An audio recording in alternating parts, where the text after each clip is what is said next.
I'm here today with David Andrukonis for an episode of Road to CEO that I'm very excited about. David was actually my first business partner on a company called Alumni Fidelity some years back, and he's now the CEO of ThrowMo, which is a tool that helps kids learn how to throw for games like baseball, softball, and others. We're going to hear all about it.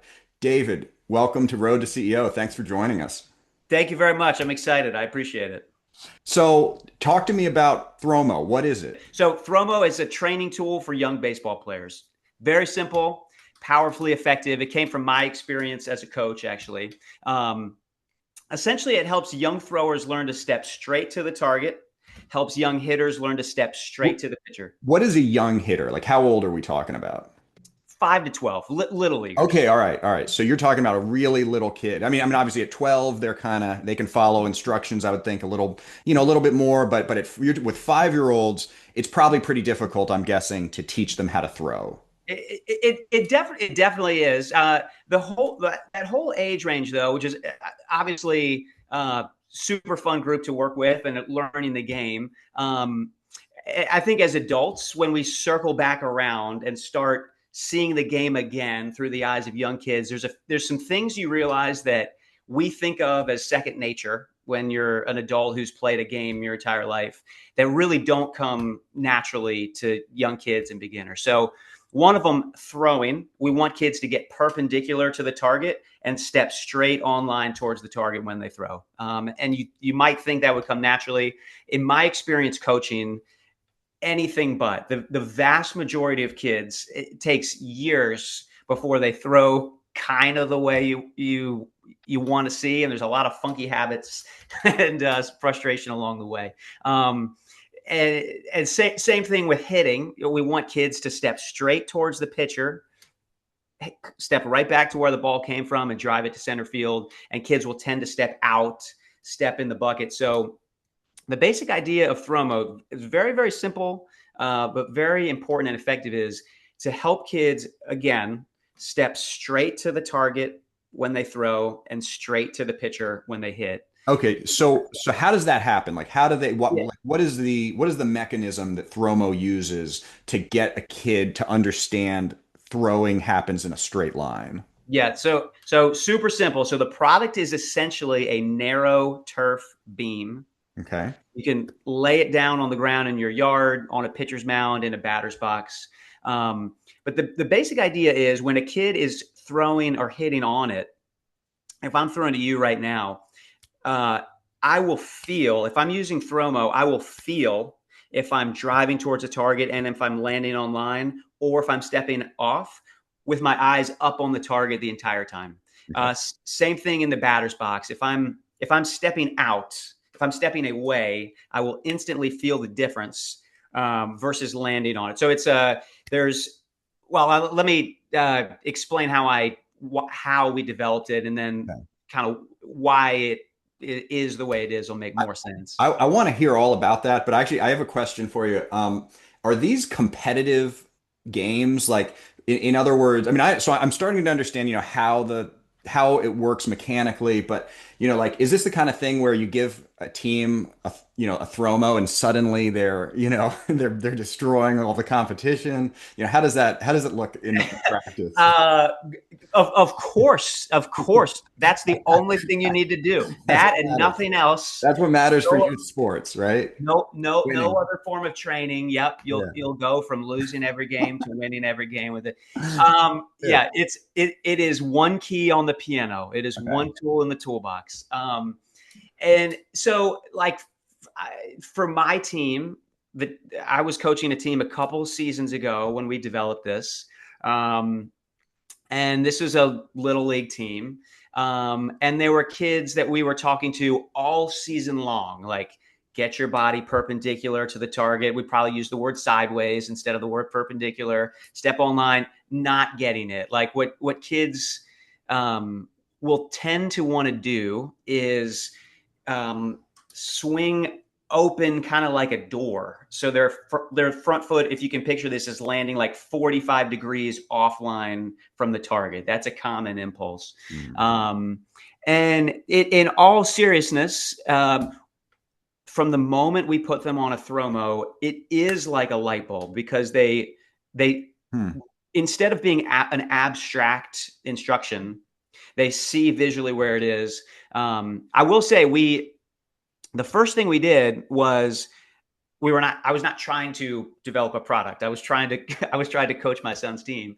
And this is a common teaching technique. We would just draw lines on the field. You'll see this Okay. all over the place. What we realized though was that a visual only indicator, and this is kind of into the product design space, a purely visual indicator to teach a skill where your eyes are already supposed to be somewhere else up on the target is going to backfire. So you could fix Mm. stride direction with a visual line on the ground, but you're going to fix one problem and cause a bigger problem, which is you're drawing kids' eyes away from the target. So we abandoned that.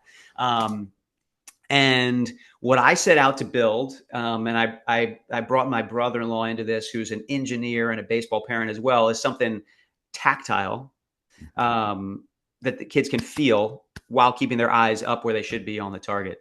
Now I'm doing a bad job of answering your question, which is are these games competitive? I'm sorry for the tangent. I mean, I would say yes. I mean, Well, I mean, one just to back it up though, I mean, they keep score. they yes they So there keep is a winner and there's a loser.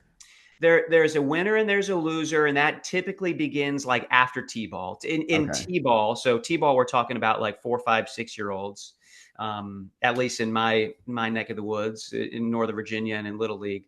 Though you're not everybody, there's no real outs being recorded, and you bat around, and no, the score is however I many see. kids are on your team times the number of innings in the game versus the number of kids on the other team times the number of innings. So when we had 13 kids on our team and the other team had 11, we were undefeated. Um, but All right. once you even to coach pitch, right? And there's not necessarily playoffs. You may not be keeping official score, but it does matter to the kids, and they do know. You can Okay. tell them, and I endorse this. Like, hey, it's not about the final score. Like, it's about learning the game and having fun, and the little victories that we have when we Yeah. make outs, and like as a coach of young players, I absolutely try to downplay the score. In fact, I would often tell my players, like, don't come up to me and ask me what the score is. Come and ask me what your next job is. What's the next thing I could do to help the team? um, I mean, it's Yeah. but the kids really do care. Yeah. Even kids who, and baseball is a game of where attention span is a struggle. You can have kids who are pulling the grass and kicking the dirt all inning long when all you want them to do is keep their eyes on the batter and be ready to make the play. And they will come over to the dugout, and the first thing they'll say is, "Coach, what's the score?" So they do care. They even if they don't seem like it, they care. So, and I mean, and you and I are good friends, and we wrestled together in high school. We've done sports together. I mean, it is absolutely just a true fact of human life that people are competitive and want to Yeah. do well. And I think as building a training tool for kids, that is what we are believers in and leaning into, is like we want the game to be fun and a positive experience, and it's also important to support skill building and confidence building as Yeah. well. They want to do well, and it matters to them. Yeah, I think I mean I coached wrestling in addition to having wrestled in high school. And one thing that I've learned is, I think the extremes can be a little dangerous, with little kids. Like if a kid cares too much, or maybe not if the kid cares too much, if the parent or the coach cares too much about winning or losing at the super young level, that's a problem. In wrestling, it's a problem because a lot of times the winners are just the ones that are physically more mature, Yeah. and you just see these physically more mature kids just dominating, and think and I'm sure who knows what they're thinking because I didn't have that experience when I was that age, but But by the time the other kids catch up physically, Yeah. a lot of times they get surpassed because the other kids maybe were focusing more on technique, they were struggling a little more, and they maybe developed more of an appreciation for the game. And then as things get more serious because they get older, then it's the superstars from the youth leagues that oftentimes drop out and just give up on the sport. Yeah, okay, Yeah. yeah. So your kids really inspired you to make to go down this journey. How much did they help with product development? Uh, my kids were the whole reason I made it. I mean, wanting to teach my sons to throw and kind of pass on the game to them was my whole intention. I mean, the first ThrowMo that we made was not a business idea. It was if all it ever was something that we built and with materials and handcrafted ourselves, and it helped my sons learn to throw, certainly helped their teammates learn to throw, I would have been thrilled. That was the only thing we were trying to do at first. And again, like my own kids have the same exact learning curve and kind of funky habits that I think many, if not all, kids do when they're learning to throw. And I just wanted to make something that would that would enable them to clearly see and understand what the ideal technique is, and then be able to coach themselves and correct themselves. I think in terms of like that's something that's important to me as a father and as a coach is like as much as possible I want to be in the role of giving praise and encouragement and Yeah, support and not a source of nagging and constant correction yeah, from the outside. I don't think that that's many sports parents and coaches I think are in this funny bind of you see some bad habit that you know is holding your kid or your player back, and all you want to do is, I mean, you see how many sports games have we all been to, and I done this guilty a million times myself. You're hearing like mechanical corrections screamed out in the middle of competition, like bend your knees, shoulder width apart, follow through, step to the target. Like it, your parents can't help themselves, and it comes from only a great place of you don't want to see some needless bad habit hold your kid back, and you certainly don't want bad habits to set in. But at the same time, kids want to feel free. They don't want to feel micromanaged or observed. So as much as possible, if you can give a kid the tools to coach themselves and to recognize, get objective feedback and recognize how they can improve on their own, it's better. So I built ThrowMo because my kids were stepping out instead of online when they threw, and I wanted to give them something where they could feel what the correct motion feels like um, for themselves, while keeping their eyes up on the target, so they can get like a total quality rep where they're doing everything correct at the same time, and then be able to repeat that. So, okay, so now I want to guess what may have happened next. So I feel like there's two options. Somebody either said to you, "Hey, I want one of these," or I want to use this too, and that maybe gave you the idea to turn this into a business, or you just naturally, have this entrepreneurial impulse that you want to turn anything into a business. So, which of the two was it, or was it something else? Um, it was more the reaction from the kids initially, and then secondarily the coaches. So, like I think I said, when we were at practice one week and like nothing was working, and the kids weren't throwing right. We tried drawing these visual lines on the ground that backfired. Like I mentioned, they're looking down at the lines instead of the target. And when we built the first ThrowMo and brought it to practice in another week or two, it was like a total light bulb moment for most of the kids on the team. All of a sudden, boom, they're getting perpendicular. Boom, they're stepping straight toward the target when they throw. And their throws are online and they're throwing with some power. They're hurting your hands. Like, yes, this is what we're looking for. The kids loved it. They were like lining up. Okay. We only had one. We had 12 kids on the team. We had one ThrowMo the first week. So Mhm. they're like lining up to use it. And typically the way these like throwing lines work at practice, you got 12 kids, you got 6 pairs throwing in parallel. We had like all the kids were wanting to kind of get in one line to use the ThrowMo. And it was just really exciting. It was a great thing for that team. Yeah. And I had a former college player who's a great friend of mine and a great supporter of ours who was was an assistant coach on that team. Um, Obviously, I recruited coaches who know more about the game than I do. Um, and he loved it, and he thought like this is a super beneficial tool, and he wanted to start using it for hitting. He was studying it and saying like this is great for the hitters too because they're stepping out at the plate. Now we give them something where they can feel if they're stepping towards the pitcher. So it was all of that, and then I had a great little baseball community that we have here at Fort Hunt Little League in the Alexandria, Virginia area. A lot of former collegiate D1 type players who are high level travel coaches and stuff. And I brought our little prototype around to them. And they were very encouraging. And if you saw the first one, it is, you could tell it was built for the youngest of kids. And they encouraged me like this skill that you're teaching with this tool is something where there I have never seen a tool like this. Yeah.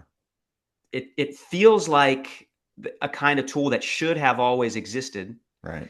but there's never been anything like it. If you could make me one of these, I would use this today with my 12-year-olds and kids on the all-star team who are great pitchers, but they still step out, they still step away.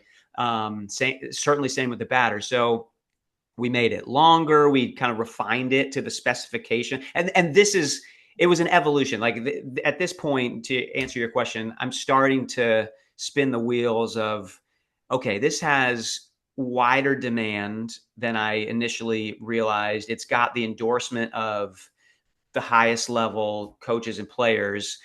This is now like a question of, can we execute on this? Like we should take this to market. This product should exist. It would help players. Can we build it? Can we scale it? Can we make it cost effective? Those kind of became the questions. And then my entrepreneurial streak kicked in, of course, and we did it. It's really interesting. So as you may remember, one of the businesses I've started is an online training company for, for marketers. And it's kind of like a lynda.com type thing. And I think that every online training tool has been basically a failure. It's like it boils the ocean, it gives people, well, for my own example, it's like you give somebody everything that they can possibly know about digital marketing. Or with lynda.com, it's everything you can possibly know about pretty much everything, I think. Yeah. Or, Udemy, Udacity, all these tools.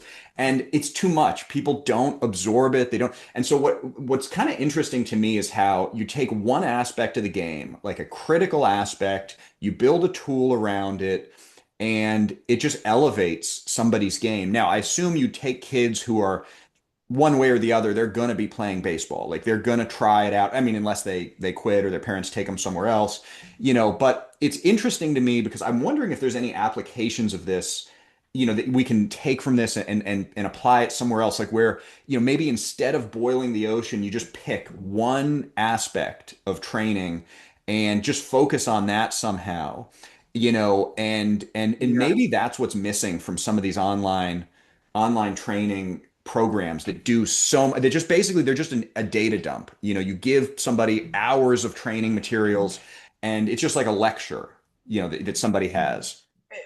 It's very interesting. I mean, as you know, like you and I have been entrepreneurs and co-founders together, and we've gone off and done different things and kind of compared notes over the years. And yeah, I was essentially I'm basically a product designer with ThrowMo, and when you and I were together, we essentially built and designed a social fundraising platform, completely different.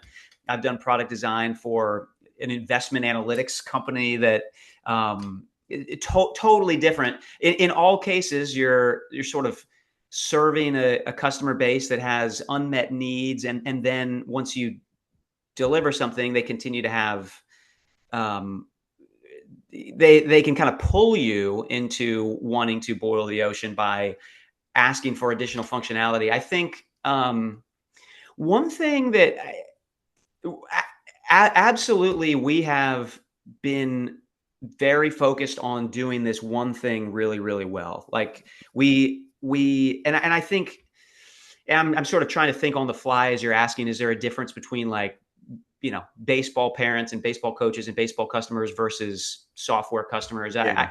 I don't know. I do think that there is an acceptance and an appreciation in the sports community that like different training tools can serve different components Yeah. of the game, and that's fine and okay. Yeah. Like we roll out a tool that helps with stride direction, helps with lower body direction. We don't get the complaint very much that like, well, it didn't help me with my grip, it didn't help me with my spin efficiency. Like, people don't tend to expect that it ought to, Yeah. they kind of accept that it's good for what it does. And I think, for whatever reason, that's kind of accepted. I think in some other domains, you do tend to, um, like an enterprise wide Yeah. solution may be more expected. I don't really know. I will say though, we we have consciously chosen in our first year plus in business to only do the one thing and really Yeah. harden that core and get good at making and selling that one thing. We do get lots of ideas Yeah. from customers. What if you added this? What if you lengthen this? What if you added this insert? What if you embedded this thing? What if you embedded it in a mound? What if you made it longer? What if you made it purple? What if you and they're every they've all been good ideas. I would love to do them all.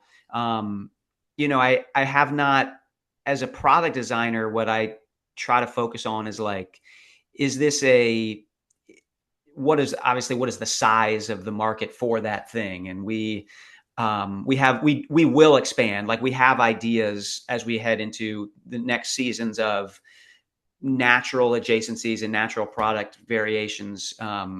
But we have resisted most of the um, I don't know, kind of one-off Yeah. functionality requests that have come in. So, okay, so you've talked to us about, kind of the original inspiration and your approach to developing the product and the prototype. What about actually getting the thing manufactured? Like, what was the most difficult part? Like, what was that whole process like? It took almost a year from the time when we had our first homemade prototype to the time when we had a full batch that was ready to sell was 12 months. Okay. And it it was a process of communicating specifications to 5 or 10 different manufacturers, Yeah. evaluating physical samples from all of them, obviously comparing price, but most importantly, evaluating the quality of what they could be built. One thing I will say that was is interesting about making a physical product is, you're sort of you learn a lot about like what is the current state of the art in this kind of, like, a non-slip backing was a key requirement of ours. We want it to be as non-slip as possible so that people get fluid continuous reps, right? Yeah. We wanted the turf to be cleat proof and sneaker proof and stay and have the right kind of traction and all that. Obviously, you want it to be lightweight and portable. But in the software space, or dealing with digital pixels, you can kind of conjure up anything that the mind can imagine. Yeah. Obviously, in the physical space, there's a big education process of just like, who makes turf, who makes non-slip Yeah. rubber, where do you go, what's the current best that humankind has to offer when it comes to pleat proof turf or non-slip backing, and you kind of got to assemble all that. So it took a while to kind of learn all that, figure out what manufacturers could do it, and then evaluate them. So we created our specifications, we shipped it out to many manufacturers, and it was a while before we felt like we know who can make this the best. We know that it's as cost effective as we can achieve, and we're ready to take a risk on a bulk order. That's really cool. So in terms of picking where you would have it produced, where you'd Yeah. have it manufactured, as I understand it, we talked about this a little bit before. You looked at a wide variety of places. Like you looked, you looked at building it in America, you looked at building it outside of America. What were the dynamics of that, was it viable to produce it in the United States? Do we have the technology here to Yeah, to yeah. to We do it? we we wanted to make it in the United States. Obviously, like baseball is America's game. You would love to make this in the United States. And what we found, unfortunately, is like, or for better or for worse, like a product like ours is just not made in the United States at the right kind of scale. So like we have great AstroTurf manufacturers in the and hopefully one of them will hear this podcast and get in touch with me and prove me wrong. That would be great. Like huge acreages of AstroTurf is made in the United States, and a lot of great turf products are made in the United States. But ours is each one is individually small, and Okay, it has certain visual indicators that we I see. felt very strongly need to be done in a certain way. So, and they're not what you would want if your goal was like just economic scale, but they are critical if your goal is to teach a 5-year-old how to throw. So, for example, um, there are visual footprints perpendicular Mm, on the starting block of the ThrowMo that when you take a young beginning player, a T-baller, a kindergartner who doesn't know what the word perpendicular means, who's got no attention span for what you're saying, when they see something that looks like human footprints, instantly they stand on them, and now against their will, they are perpendicular to the target, right? And if you take those footprints, and we took a lot of care to make them symmetrical so that for a lefty or a righty, so that they somehow mhm. they look like human footprints, but you can flip flop left or right. Anyway, um, so if you take those and make them rectangles, you can make this whole thing a lot cheaper.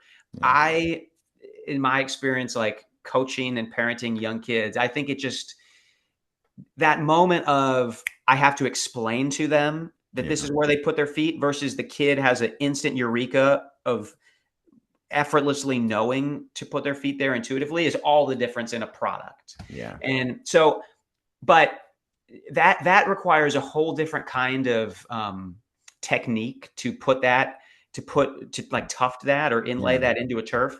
And the U.S. companies are set up to make awesome, great football fields and big blocks, but not to do things like that Yeah. um, cost Interesting. effectively. It's a different kind of labor. Yeah.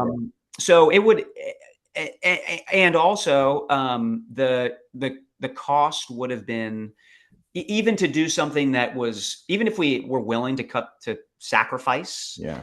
the instructional quality of the visuals, it still would have cost more than 3 times to make it in the United States, Wow. just because those companies are making, like I say, football fields and big golf products and That's stuff. interesting. That's interesting. So okay, so really, it just really wasn't an option, It both wasn't. economically or I mean technologically, sort of, but not really. It wasn't an option, and I mean, yeah, you could make it at 3 times the cost that we sell, but even at the price we sell it, um, the number one complaint, and in fact, I would say essentially the only complaint that we get is the price of the product. Um, Mhm. People I think because it's so simple. Yeah. It looks so simple and it is so simple. People think it should not be very expensive. Yeah.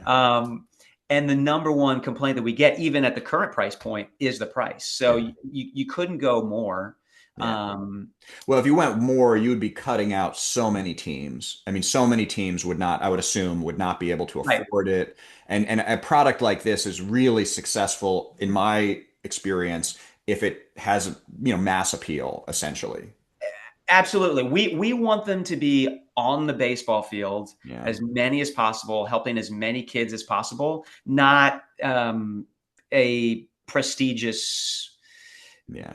token of I can afford this and somebody's great. We didn't want that. I mean, I like our we legitimately like love the idea of being a part of passing on Yeah. sports and passing on the game of baseball to the next generation. My like favorite memories in life are playing sports and playing catch with my dad in my yard, and tied with them are playing catch with my sons in my yard. We want to be like a part of that. We want to sell as many of them as possible, at like at a certain standard of quality where it really delivers quality reps. Yeah. Yeah. So because of all that, we wanted it to be affordable. Um, so we found a market where you can make it Yeah. cost effective. So, okay, so now we'll ask you about tariffs then. So obviously there's been tariffs on every country, and they've been unpredictable. I don't even know if they've really been into effect. Like, have you had to pay tariffs at this point on Yes, we anything? have. Oh, you Yes. have. Okay. All right. So what's that been like? Has that slowed you down? Has it caused you to sell fewer products? Like, what's the effect of the tariffs been? Yeah, it definitely affects sales negatively for sure. We have to raise prices commensurate with the tariff. We have to pass it through, or else just stop selling them and go out of business. Yeah. Um, and so yeah, I mean, it effectively makes the product a more expensive product. Um, and we sort of do everything we can to mitigate that on behalf of our customers. So when we raised prices, we coupled that with adding free shipping. So prior to that, shipping, which is we have our product is a 9 pound product, and it's Okay. so it's a big physical thing. It's Yeah. 4.5. The ThrowMo is 4.5 feet long. So, because we're trying to accommodate the stride length of a kid up to age 12, Okay. it folds in half, got handles, you carry it, easy to carry around, but still, so that's 2.25. That box is 2.25 by a little more than 12 inches, about 12 inches wide, which is like, you think about the width of a stride, it's like this kind of a stride line and like a shoe width on either side of it. So it's a more than 2 foot by 1 foot box that's 9 pounds. So shipping was a big cost for us.